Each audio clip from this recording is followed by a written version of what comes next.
법인 돈을 꺼내 쓰기 어렵다는 말 한 번씩 들어보셨죠? 많은 사장님들이 법인을 하기 전에 이런 선입견을 많이 갖고 계십니다. 돈도 마음대로 못 쓰니까 법인하면 힘들다. 그래서 법인을 못 하시는 분들이 많으시더라고요.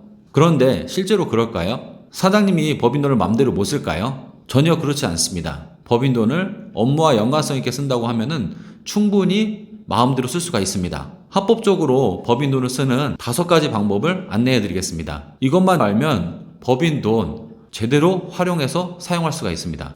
첫 번째로 법인 카드를 사용하는 방법입니다. 법인 카드로 사용하는 대원칙은 바로 업무 연관성입니다.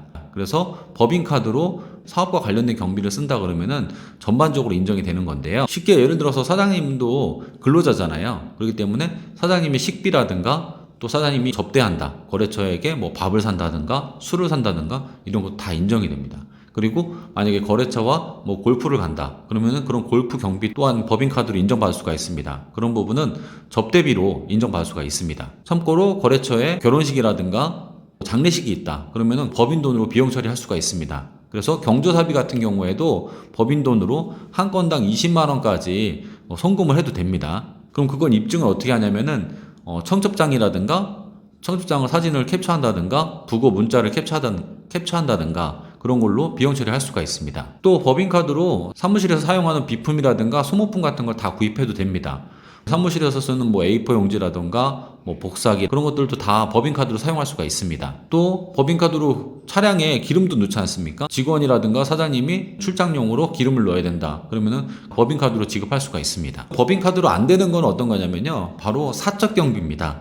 예를 들면 사장님의 병원비라든가 약값, 자녀들의 학원비 또는 아파트 관리비, 피부 관리비, 미용실 이런 건 안 됩니다. 이런 건 업무 연관성이 없지 않습니까? 그렇기 때문에 대표적으로 안 되는 항목들입니다. 그래서 사장님께서 딱 보시면 이거는 업무 연관성이 있겠다 없겠다 딱 느낌이 있으실 겁니다. 그래서 이렇게 사적 경비 같은 경우에는 사장님 개인 카드를 사용하시면 되겠습니다. 만약에 이런 걸로 법인 카드를 결제하게 되면 나중에 세무조사를 받게 되면 다 부인이 됩니다. 부인된다는 거는 모임세도 더 내야 되고 대표자의 급여로 봐가지고 소득세까지 또 내야 됩니다. 두 번째로 법인 돈을 쓸 수 있는 부분이 법인 차량에 쓸 수가 있습니다. 사업을 하려면 차량이 필요하잖아요. 그래서 법인 명의로 차량을 쓰는 것은 다 비용 처리가 됩니다. 법인차를 뭐 일시불로 구매하나 할부로 아니면 렌트나 리스로 활용하는 건 다 가능합니다. 1년에 차량 관련 비용으로 해가지고 한 대당 1,500만 원까지 비용 처리가 됩니다. 800만 원까지는 감가상각비라고 해가지고 비용 처리가 되고 나머지 700만 원은 기름값이라든가 수리비,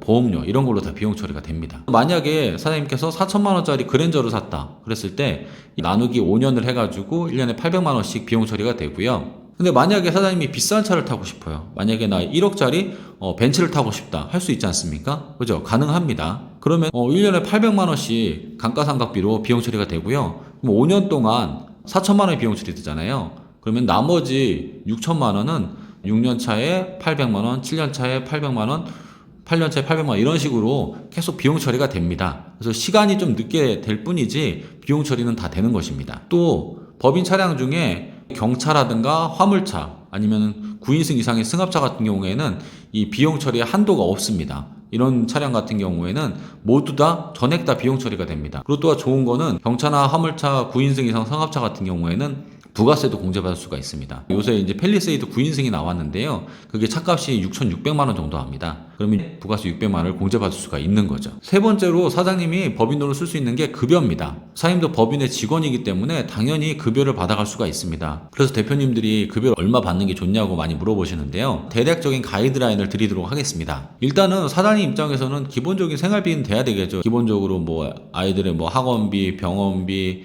아파트 관리비, 기타 등등 생활비가 있지 않습니까? 그 이상은 돼야 되겠죠. 그래서 만약에 기본 생활비가 300만 원이다. 그러면은 300만 원 이상은 내가 급여로 가져가야 되죠.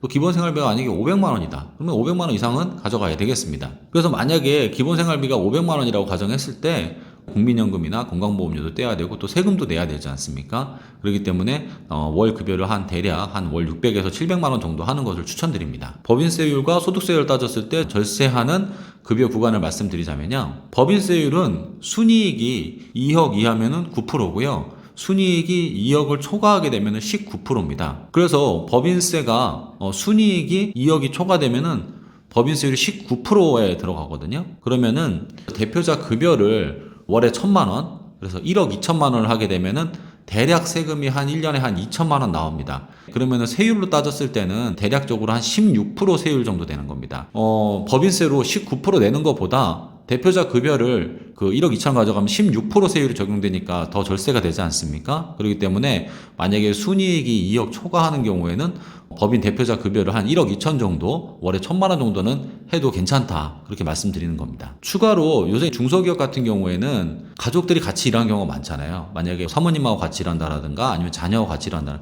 실제로 같이 일하는 경우에는 우리 가족들도 그 급여로 해가지고 법인 돈을 쓸 수가 있습니다. 당연히 급여를 받아가야 되겠죠. 만약에 사모님이 같이 일하고 자녀가 같이 일한다 그러면은 4대 보험도 들고 급여로 비용 처리가 할 수가 있습니다. 그러면은 사장님 급여를 1,000만 원을 하고 사모님 급여를 만약에 200만 원을 한다. 그러면 사장님은 세금이 엄청 많이 나오고 사모님은 거의 세금이 안 나오거든요. 근데 그렇게 하는 게 아니라 1,200이니까 사장님 600, 사모님 600 이런 식으로 하게 되면 절세가 됩니다. 왜냐면 소득세율이 더 낮아지기 때문에 그렇습니다. 그래서 만약에 부부가 같이 일하는 경우에는 한쪽으로 너무 급여를 치중해가지고 올리지 말고 사장님 1,000만 원, 뭐 사모님 200만 원 이렇게 하지 말고 사장님 600만 원, 사모님 600만 원 이런 식으로 하게 되면은 훨씬 더 절세가 됩니다. 그리고 자녀도 실제로 같이 일을 하게 되면은 똑같이 급여를 지급하고 4대 보험 지급하는 게 좋습니다. 네 번째로는 법인의 순이익이 나는 경우에 있어서 배당으로 받을 수 있습니다. 배당이란 건 뭐냐면은 이 주주로 참가한 사람들한테 법인의 이제 주인은 바로 주주입니다. 처음에 이제 설립할 때 만약에 자본금이 2억이다. 그래가지고 아버지하고 어머니하고 자녀 2명이 이렇게 해가지고 각각 5천만 원씩 투자를 해가지고 법인을 설립했어요. 그러면은 이제 주주가 되는 거고요. 주주들이 바로 법인의 주인입니다. 그러면은 법인의 순이익이 났을 때 법인세를 낸 다음에 남는 돈을 배당, 그러니까 이익금을 나눠 가질 수가 있습니다. 이익금을 지급받을 수가 있는 거죠. 그걸 바로 배당이라고 하는데요. 배당은 좋은 게 뭐냐면은 1인당 연간 2천만 원까지는 15.4%로 분리과세 됩니다. 그러니까 만약에 2천만 원을 배당하는 경우에는 대략 300만 원 정도의 세금을 내게 되면은 나머지 다른 소득, 뭐 근로소득이라든가 사업소득하고 합쳐지지 않고 분리과세 됩니다. 그렇기 때문에 세율이 적게 내고 절세할 수가 있습니다. 가족법인에 대한 영상은 제가 다른 영상에서도 찍어놨으니까 그걸 참고하시고요. 가족으로 되어 있으면 배당으로 이렇게 돈을 가져갈 수가 있습니다. 그리고 뭐 사장님 개인 혼자 주식을 100% 갖고 있다 하더라도 똑같이 그렇게 배당으로 이렇게 분리과세를 받아가지고 15.4%로 세율을 내고 가져갈 수가 있습니다. 물론 2천만 원 이하까지는 15.4%고요.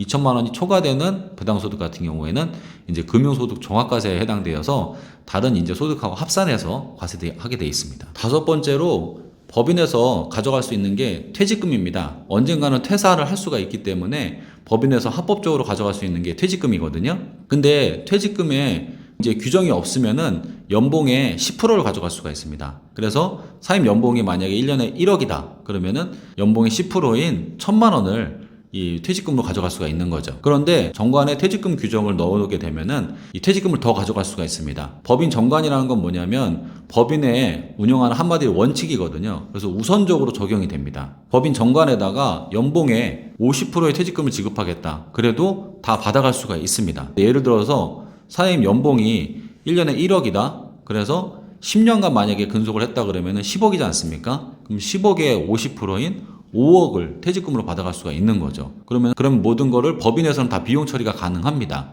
하지만 5억의 퇴직금 중에서 2억, 20%까지는 이 퇴직소득으로 보는데요. 나머지 30%, 이 3억인 부분은 이 근로소득으로 보게 되어 있습니다. 그래서 2억까지는 퇴직소득으로 과세가 되고 나머지 3억 부분은 근로소득으로 과세됩니다. 어찌됐든 정관에다가 이 퇴직금 규정을 넣어놔야만이 연봉의 10%가 아니라 20%, 30%, 40%, 50%그 이상도 퇴직금으로 받아갈 수가 있는 겁니다. 정리하겠습니다. 그래서 법인 돈을 제대로만 활용한다 그러면은 사장님께서 마음 편하게 법인 돈을 활용해서 사업을 하실 수가 있는 겁니다. 제가 오늘 5가지 말씀드렸습니다. 첫 번째로 법인 카드, 두 번째로 법인 차량, 그리고 세 번째로 급여, 네 번째 배당, 다섯 번째 바로 퇴직금입니다. 이 5가지를 잘 활용하게 되면은 법인 돈을 사장님께서 제대로 활용하시면서 사업을 잘 하실 수 있을 겁니다. 오늘 제 정보가 도움이 됐다 그러면은 구독과 알림 설정 부탁드립니다. 감사합니다.